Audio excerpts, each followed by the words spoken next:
Hindi na nagpapabaya ang Diyos. Pinagpapasalamat natin ang buhay ni Congressman Dan Fernandez, ni na Congressman Abante, at nakipag-meeting sila sa amin through the FABC. Narinig na nila ang tungkol sa malalagim na bagay na bunga nitong ipinatupad na health protocol sa ating bansa.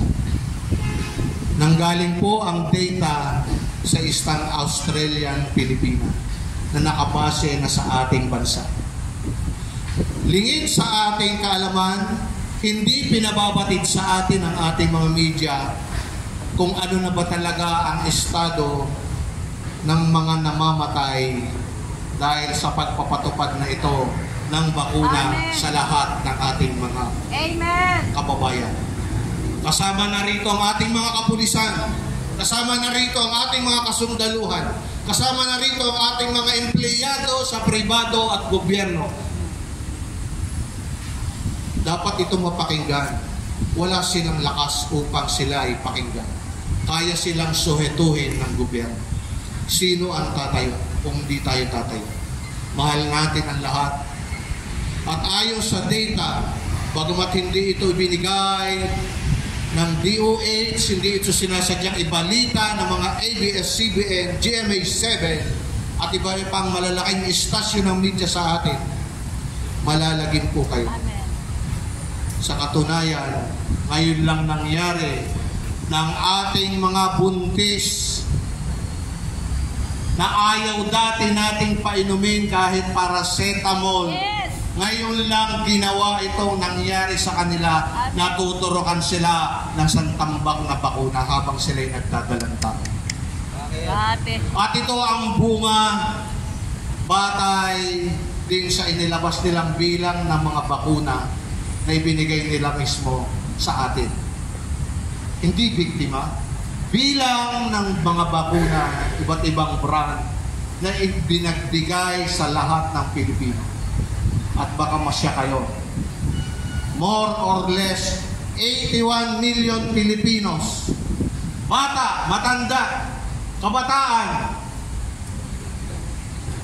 mga buntis, at nakakapagtaka kung kailan ang dosage ng bagong panganak na sanggol at ang dosage na binibigay sa mga katandaan, pareho lang pong itinuturo. Kaya ito nagbunga ng malagim na pagkamatay ng mga sanggol, mga bagong panganak. Milyon na po ito ayon sa data. Walang kaalam-alam ang ating bayan, walang kaalam-alam ang ating mga kababayan sa nagaganap na ito. At ipinresent natin ito sa pamunan ng FEBC upang kumbinsihin natin ang kasama nating Christian media na magbalita man lang ng dalawang opinyon. Huwag purong isa lang. Ito ang napansin natin. Lahat pro-vax, lahat pro-mandatory, lahat pro sa lockdown. Wala man lang nagbalita ng tungkol sa ginagawa natin. 4 na buwan tayo sa Senado para wag maipasa ang mga batas. Natutuwa ako makita uli ang totoo po sa Senado ang nag-umpisa doon ay kami ni na Pastor Joe, Pastor Rodney. Nandito na po sila. 4 kami hanggang naging 5. Nagtolda pa kami sa labas ng gate ng Senado. Dumating sina Oscar. Dumating sina Joy. Dumating ang hanggang tulungan tayo ni Nakapre. Dumami tayo. Pero sa amin po nagsimula talaga sa inyong kapastoran. At salamat po, dinala ulit kayo ng Panginoon, mga kapwa ko, kapatid na pastor. Narito pa kayo muli at nakasama muli natin sa gawain. Nagsisimula tayong manawagan sa lugar na ito ng mga Kristiyano na paghabang nagaganap ang deliberation ng hearing tungkol sa labis-labis na pagkamatay higit sa ordinaryong dating naitala bago nagkaroon ng bakunahan. 300,000 plus ang excess death 2021 pa lang since the rollout of the vaccinations.